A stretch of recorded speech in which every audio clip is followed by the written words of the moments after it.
It is a serious thing just to be alive on this fresh morning in the broken world.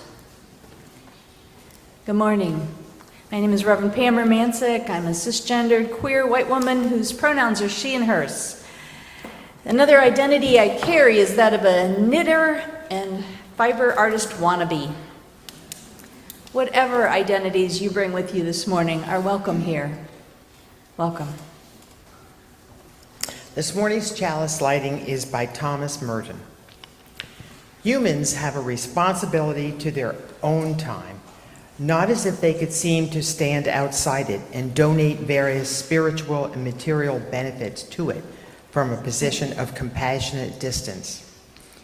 Humans have a responsibility to find themselves where they are in their own proper time and place, in the history to which they belong and to which they must inevitably contribute either their response or their evasions, either truth and act or mere slogan and gesture.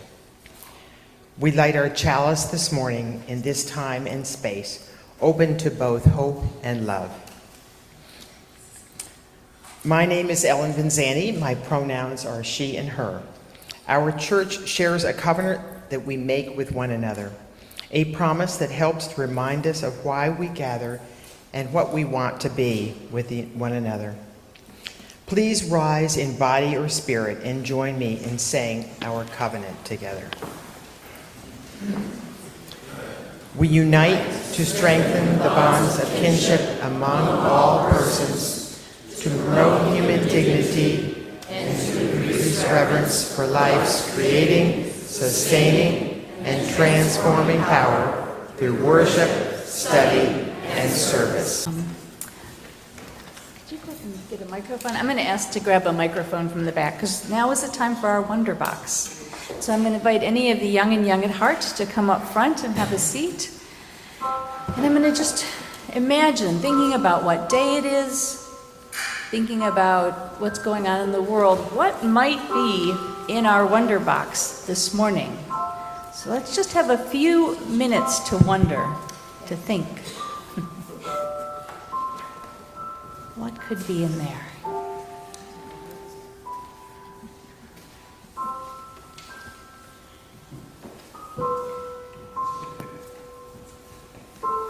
Any guesses, any ideas? Yes. Some stones? Stones is a good guess. How about you? Maybe some what? Tiny rocks? Rocks, maybe some tiny rocks, yes. Any other guesses? Oh, sorry. Beats you, okay. You weren't wondering very hard, were you? It's okay. We can wonder as hard as you want. Any other guesses of what might be in our box today?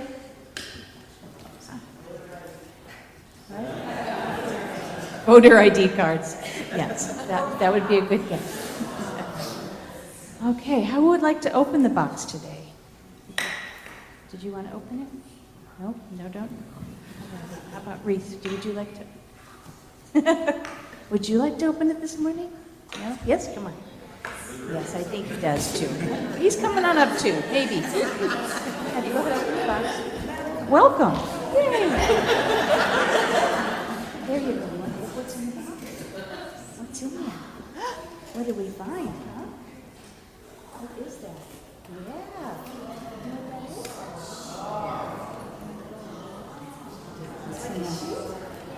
It looks like a shoe, but what it really is an American flag. Thank you very much.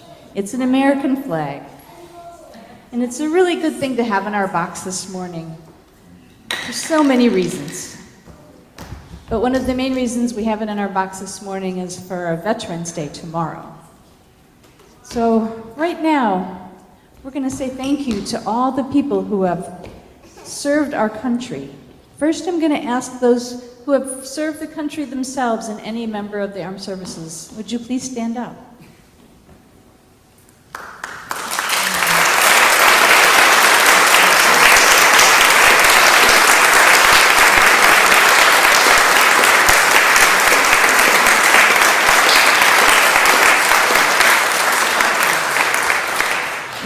ask anybody that has had a spouse or a child serve, please stand up. And could our original people keep standing?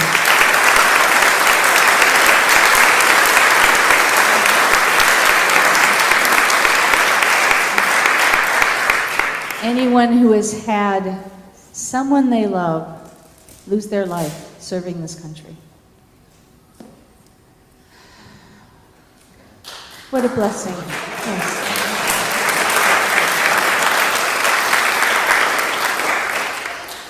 And we just hold in our heart deep gratitude for all each and every one of you did for our country.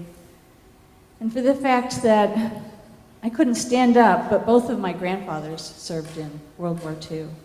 And I think if we looked around this room, just about everybody knows somebody that served at one time or another. And so thank you for joining me in sending our love and gratitude for all of our veterans. Now, we have a story to tell. So we will put this right here. And the story is the story of a farmer. You may have heard it before.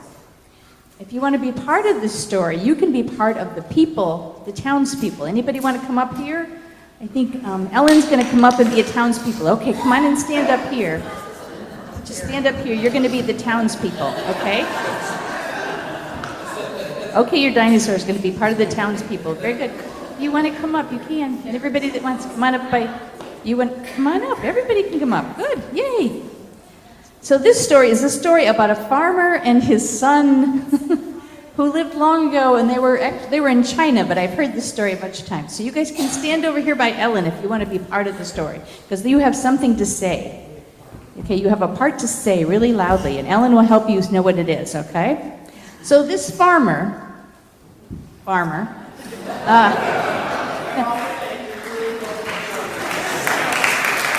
this farmer and their son lived a long time ago. And one day, the farmer's son was, not paying close attention and forgot to lock the barn door, the gate, forgot to latch the gate. And their only horse, ran away. And so you can't believe, what do you think the townspeople all heard about it? What do you think they said? Oh no! What bad luck. They all said, that's terrible luck. Can I hear you say that's terrible luck? That's terrible luck. Exactly. But you know what the farmer said? The farmer only said, we'll see. Oh, I know this story. Good. The farmer just said, we'll see. But you know what happened the next day then? What happened the next day then? Something good's gonna happen. You could guess, so yeah, you're right. And something bad's gonna happen. Okay, well, let's not get ahead of ourselves, okay? Let's let the other people that didn't hear the story, but you can help, okay? Thank you. So, the next day when the horse came, the horse that had run away came back, and it brought 6 other wild horses with it. So they had a whole bunch of horses. And what do you think all the villagers said? What did they say? That's good luck. That's good luck. And what do you think the farmer said? We'll see.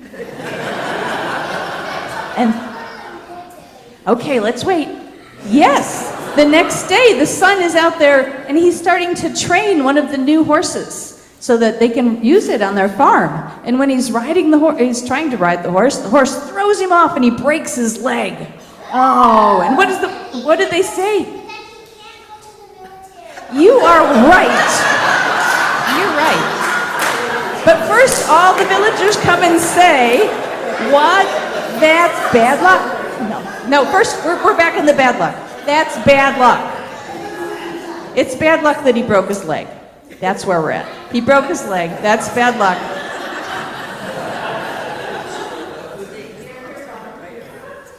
We'll see. As you may have gathered, the next day, the king comes to conscript the son.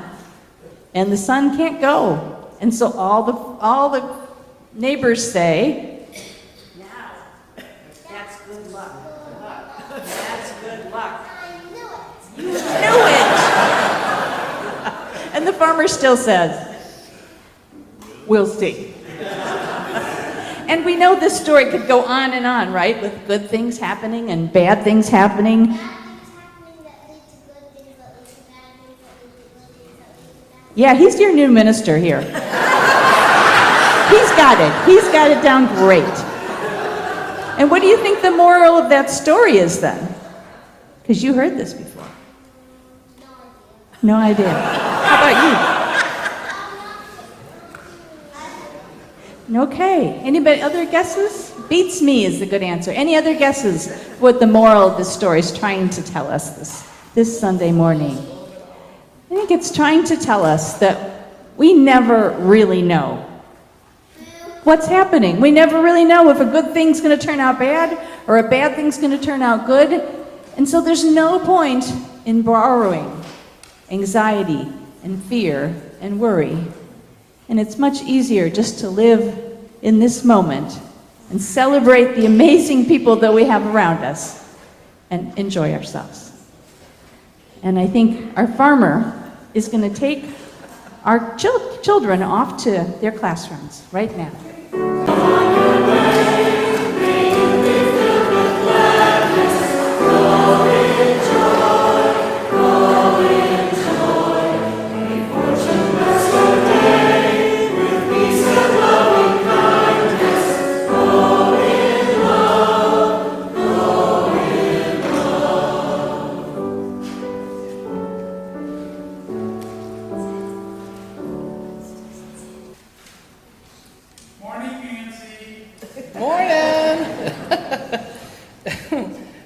Last week we got a little confused and collected for the UU Disaster Fund again instead of collecting for the UU Prison Ministry as planned.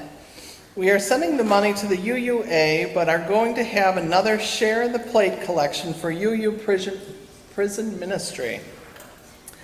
Our senior high youth are beginning a pen pal ministry through UUPMA, and we would love to support all the good work they do in respecting the worth and dignity of every person. We will now collect the offering. Please be as generous as you can. Cash your checks in the offering plate. Envelopes are available in the hymnal carts. Those viewing online may mail a check payable to Countryside Church UU at 1025 North Smith Street, Palatine, Illinois. I'm going to share a poem, and then we'll just hold the silence for just a moment or two. This is called Because by Rosemary Traumer. So, I can't save the world, can't even save myself, can't wrap my arms around every frightened child, can't foster peace among the nations, can't bring love to all who feel unlovable. So I practice opening my heart right here in this room and being gentle with my insufficiency. I practice walking down the street heart first. And if it is insufficient to share love, I will practice loving anyway. I want to converse about truth and about trust. I want to invite compassion into every interaction. One willing heart can't stop a war. One willing heart can't feed all the hungry. And sometimes, daunted by a task too big, I tell myself, what's the use of trying?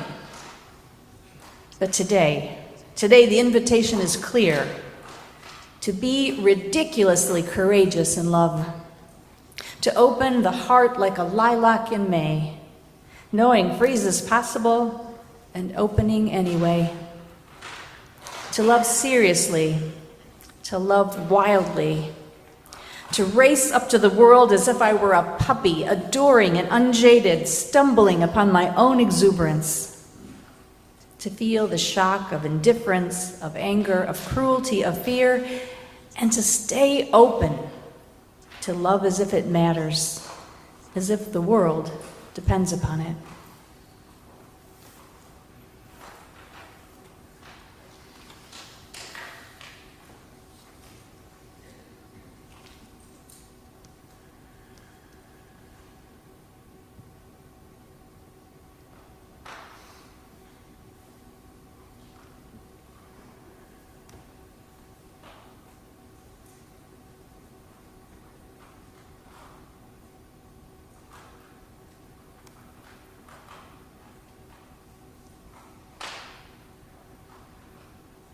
Amen.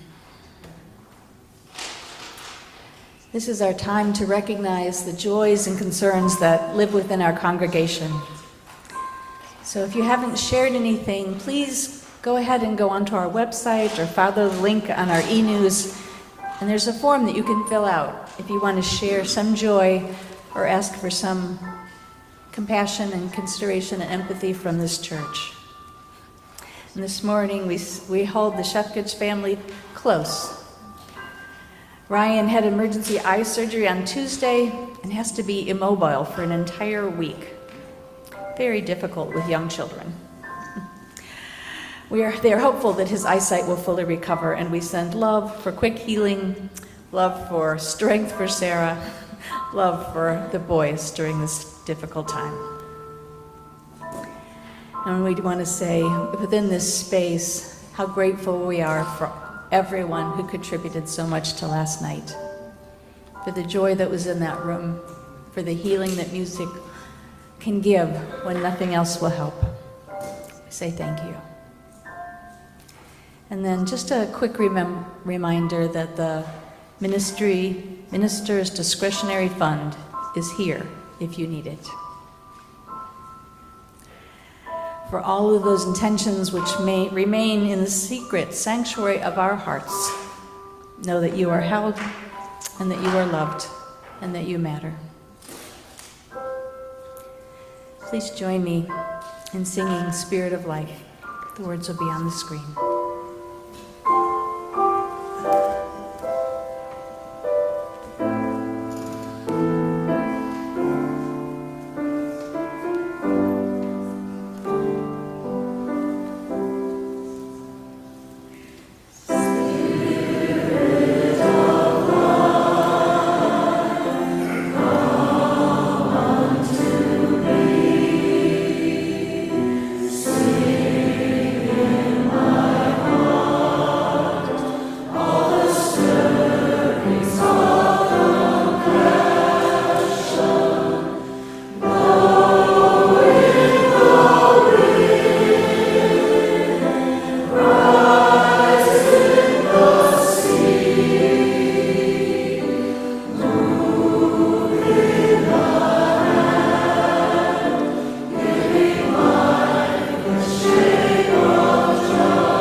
This morning's reading is an interview with Van Jones, taken from an article, a 2017 article by Ruben Martinez called A Politics of Compassion.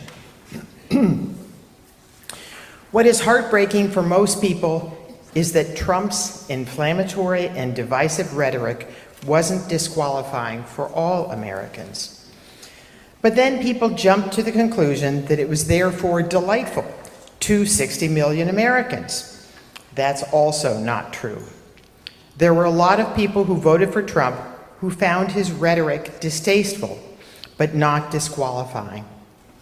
In other words, they aren't saying, I too hate all of these groups, Mexicans, Muslims, etc. They aren't saying that at all. They're saying, I don't hate them, but I don't like them enough to change my vote based on how they feel. That's heartbreaking, but the lack of solidarity doesn't mean the presence of actual hatred. Liberals have a binary view on bigotry. You're either racist or you're anti-racist. You're either a sexist or anti-sexist, nothing in the middle. A liberal sees a bigot and anyone supporting a bigot as a bigot. That only makes sense in a liberal binary paradigm. If you have a more nuanced paradigm about human behavior, then you say, well, there's probably a range here. There are people who are outright bigots, like in the Klan, who love Donald Trump, all the way over to, God, I hate the stuff that he said, but I just can't support Hillary Clinton. And all of those are Trump voters. So then if you say, if you voted for a bigot, you're a bigot. You're building his coalition for him. You're actually taking people who are more ambivalent or even more with you on the inflammatory stuff and insulting them and giving them to Trump, which is bad strategy and also immoral because we're all more than our vote. A bad vote does not make you a bad person, and your bad vote is not going to make me a bad person for making me hate you. These are the kinds of moral issues I approach out of my deep spiritual grounding and the faith tradition I come out of. Thus ends this morning reading. Now, we will share a video created by our own Mari Van Meter from a poem by Shane Kozan. Do you pronounce that? Kozan. Thank you, Mari.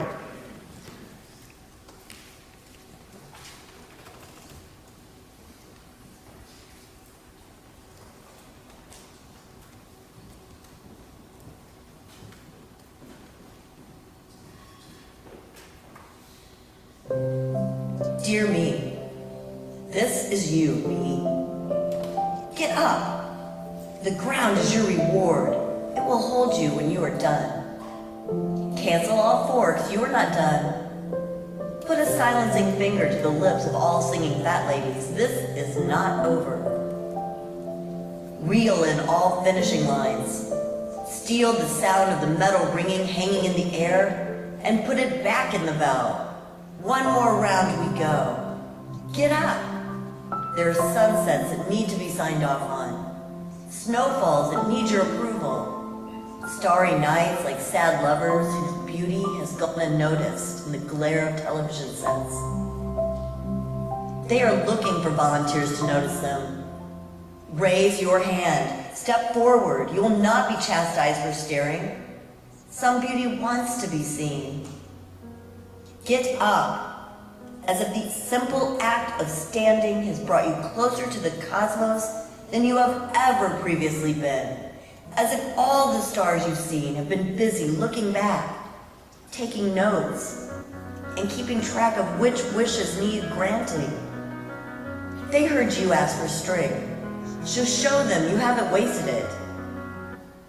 Get up, despite gravity with her magnetic arms, coaxing your metal dreams away from flight, despite everything that will be said to weaken you against the towering odds that stand before you, like a mountain kissing vertigo into your grip and daring you to look down. Climb out of its stubbornness, not out of the need to demonstrate the depths of will it takes to carry on, but because you owe you one. You owe you one. For every second you ever spent painting skulls onto white flags and rescuing yourself from even the option of surrender.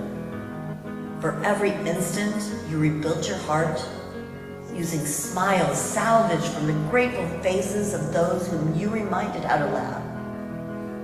Now laugh, because one time in the middle of sex she asked you to pretend you were humanity, and you did.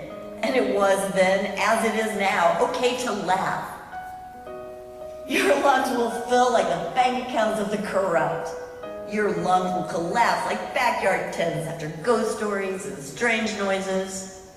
Breathe, dear me. There will be another breath. Dear me, silence is not a song you should know all the words to. Dear me, this is you, me. Sidestep calamity like a matador taking on a bullet. Rise as if the sun has taken the day off and hired you as its substitute, leaving behind its lesson plan and a world full of students who can see no practical value in what you're teaching. Teach them. Today's lesson is the same as every day before it because the class has been struggling with this assignment. Shine. You must teach this by example. So hand out sunglasses and do not dim yourself for the sake of their comfort. The world is practiced in demanding that those who could cast light not do it with such radiance. Show them the falling stars dripping on the horizon like drops of sky, brewing new days from the fresh grounds of last night. Remember, some people require more light than others. Make extra. Dear me, this is you. Sincerely, me. The more I watch it, the more I cry. Thank you. All I can say is thank you. Yeah, how do you follow that? I am going to break a rule of preaching this morning, one that I learned from the Reverend Dr. David Bumbaugh, the professor of worship arts at Meadville Lombard Theological School. And he said, never talk about your process in writing your sermon. It takes focus off what you want to say, and it makes it about you. He said, just talk. But I'm going to break that rule. And I'm going to share that I wrestled for days with what to say to you this morning. My heart and my mind have been all over the place, and there is an entirely different sermon sitting in my office that you didn't get. I got up at 3 a.m. this morning and wrote this one. So there you go. Sorry, David, I blew the whole thing. But I wanted to tell you first how sad I am. I shared a piece that I wrote on November 6th, and basically it just said, I'm sad, I don't like where we're going, and that we all have to shine. It's still true. I don't take any of that back. You must shine. But then I wanted to tell you how mad I am, how angry I feel. And here's the surprise. I'm not angry at Trump, because I think Trump is just being Trump. He's a broken and tiny person desperately trying to prove that he's something, when in his heart of hearts, even he doesn't believe it. What I'm mad at is liberals. What I'm mad at is the larger us. I'm mad at our UUA. I'm mad at all the folks who speak about unity and the interconnected web of life, but who are more willing to judge and condemn and make ourselves feel better and superior by canceling and rejecting and judging people who are having a hard time at the speed of change that is happening in our country and in our society. I'm mad that we put hurting people with good hearts onto a deplorables list. I'm mad that we forgot our Unitarian Universalist core value that every living being deserves respect and dignity, and that each and every one of us is part of that interconnected web of life. And that in our rush to prove how good we are, patting ourselves on the back, we forgot that it takes really hard work and patience and compassion and determination to create that beloved community that we want to live in. And that we have to do it even with people who don't think like we do. And I'm mad that we took the easy way out and demonized people rather than just exercising some amount of humility and compassion. We should not feel shocked or surprised when those folks found a way to act out their hurt. But then, I wanted to tell you that it's going to get worse before it gets better. That I believe we're in a time of descent, a time of loss and grief, and watching people and animals and things that we love get hurt. Civilizations have risen and fallen for millennia now. And some people always had the misfortune of being alive at the time of the falling, at the time of the end, in what I've heard called the Shithropocene, in the going away. And we've been living an onward and upward mentality and not paying attention to our rapidly dropping altitude. Some things do seem better by consumeristic metrics, but our hearts and our spirits have been smothered under the weight of a capitalistic world which completely ignores the needs of the human spirit. But then, I wanted to tell you how lost and disconnected I feel. How horrible it is to watch a building burning and not be able to save the people inside. I found this poem, just Voting as a Fire Extinguisher by Kyle Tranmeyer. When the haunted house catches fire, a moment of indecision. The house was, after all, built on bones and blood and bad intentions. And everyone who enters the house feels that overwhelming dread, the evil that perhaps only a fire can purge. It's tempting to just let it burn. And then I remember, there are children inside. There are children. There are innocents and lost souls. There are vulnerable people and unprotected animals. There is so much that is beautiful and clear and kind that will not be saved. So much is happening, so much is being lost, so many things that I have no control over. And the temptation is to simply become numb, to give up and curl into a ball, to ignore it as best I can. But then I wanted to tell you that each and every one of us is connected to a much greater reality. I wanted to talk about the human spirit and the beauty and connection that each of us hold within ourselves. I wanted to share all the things that I've learned about indigenous cultures and our own ancestors, the ones who stood out under the stars night after night and knew themselves to be intimately connected with that wide, wide world. Who knew themselves to be children of the universe, who knew themselves to be whole and holy people. We are those people. We may feel like we're buried under a boatload of crap, a tower of false promises and disingenuous stories, but we belong to this earth. No matter what happens, no one can take that birthright away from us. And then I remember Max Ehrmann's words from 1927. You are a child of the universe, no less than the trees and the stars. You have a right to be here. Even in my deep grief, I know that to be true. And looking at all the things that I wanted to tell you, I realized that I've covered many of the stages of grief in just 5 days. I mean, what an overachiever.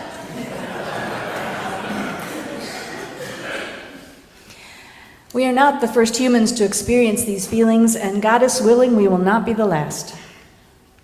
There are no bright and shiny words that I can say that I could find to make everything all right today. I looked, and I looked, and I looked. And this will be a time where each and every one of us has to look inside. We have to figure out what we have to offer, what we can bring, and what we need to do. Maybe you'll join a group and be part of the resistance. Maybe doing something with your hands will connect your heart with others who refuse to accept the unacceptable. Maybe you will look at the stars, feel gratitude for what is good and beautiful, and remember that you have a place here.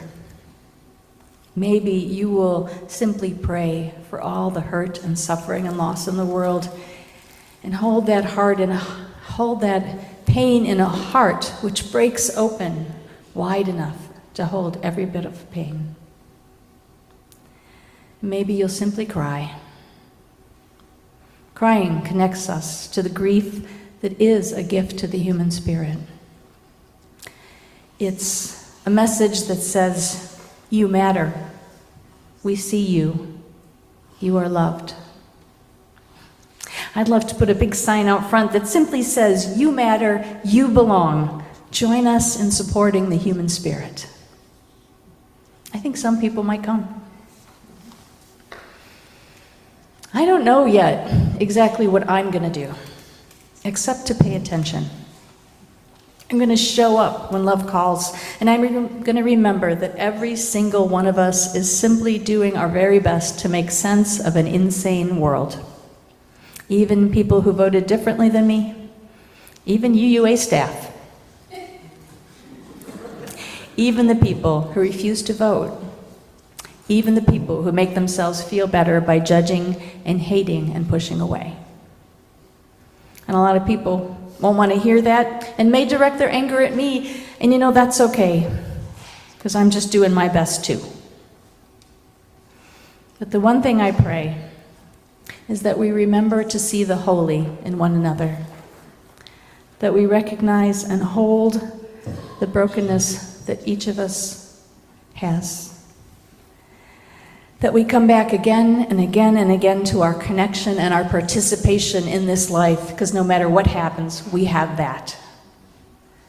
That we find beauty in darkness, that we find the gift that always lies close to the pain. There's a pile of rocks right here on this table and one in the back, and you're invited to take one today. Rocks feel heavy, and they remind us that we are made of the earth, and to earth we will return. Be with your rock, carry it around, giving you something to hold on to in an ambiguous and constantly moving world. And when you're ready, just put it down. We'll have a water vessel right here in the sanctuary for the foreseeable future. You can drop your rock in that water and watch it spill over the edges, and think about all the tears that need to be shed. And sometimes we can't shed them ourselves. Sometimes we need others to help us. We'll continue to meet on Thursday nights. If that evening you feel like you just need some connection, we'll sing, we'll talk, we'll eat some yummy food. Sometimes that's the best thing you can do in this world. And once again, in defiance of dear Reverend Bumbaugh, I will tell you, this isn't the sermon I wrote, and many of the readings don't quite line up. I left them in anyway, because they speak to one of those voices that is in here, clamoring to be heard in this confused and confusing Sunday morning. I also left a bunch of the poems that I used in trying to put this service together, and left them in the Atherton Hall, so you can pick them up and see if any of them speak to you. Because the deepest truth of this mess of a sermon is that each and every one of you, each and every one of us matters. That we are connected to each other and to the wider earth, and are not only worthy of being here, but we are essential for this particular time and this particular place. You are essential. Your love is needed. Whatever you can bring is needed. So remember your light. Remember your love. Remember to shine. For heaven's sakes, shine. With respect to Reverend Bumbaugh, I think you were right this time. What a week. We want to do something, we don't know what to do. We feel maybe a little lost. And so I invite you today to just return to yourself, to return to your truth. Don't let yourself be pulled in a direction that you know you don't need or want to go. We're going to take a few minutes to listen to a wonderful piece of music that incorporates elements of Tai Chi Chuan and Qigong.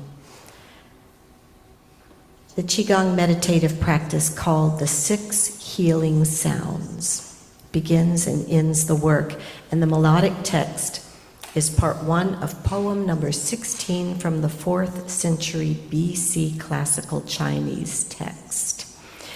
The 6 healing sounds is a Qigong breathing technique in which there are 6 ways to exhale, improving health, promoting healing and longevity.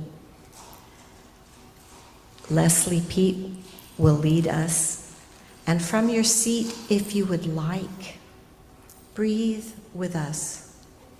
You may do the movements with her if you would like, or you may sit quietly, or you may close your eyes, but whatever you do, breathe. Just breathe.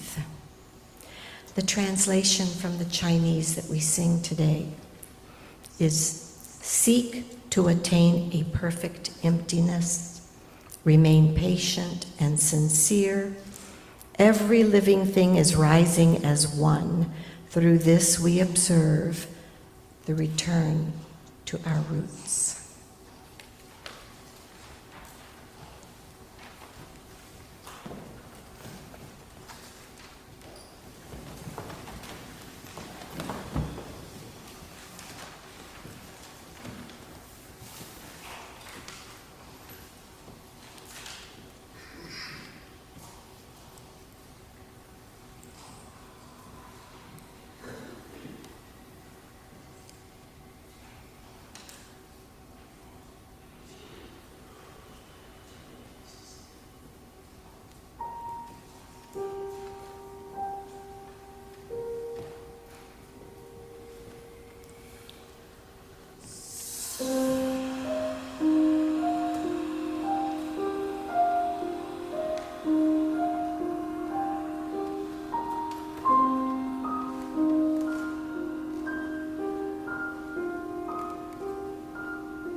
Wow.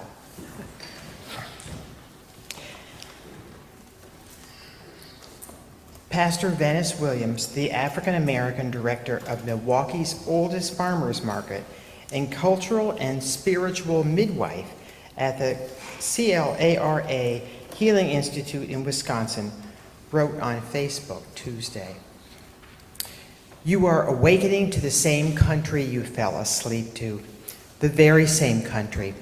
Pull yourself together.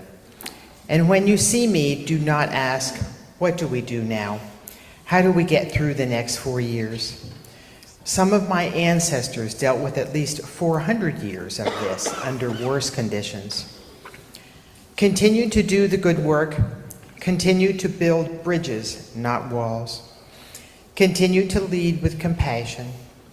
Continue the demanding work of liberation for all. Continue to dismantle broken systems, large and small. Continue to set the best example for the children. Continue to be a vessel of nourishing joy. Continue right where you are, right where you live into your days. And don't forget to shine." If there's anything more to say to you, I love you. We'll get through this. Go have some fun.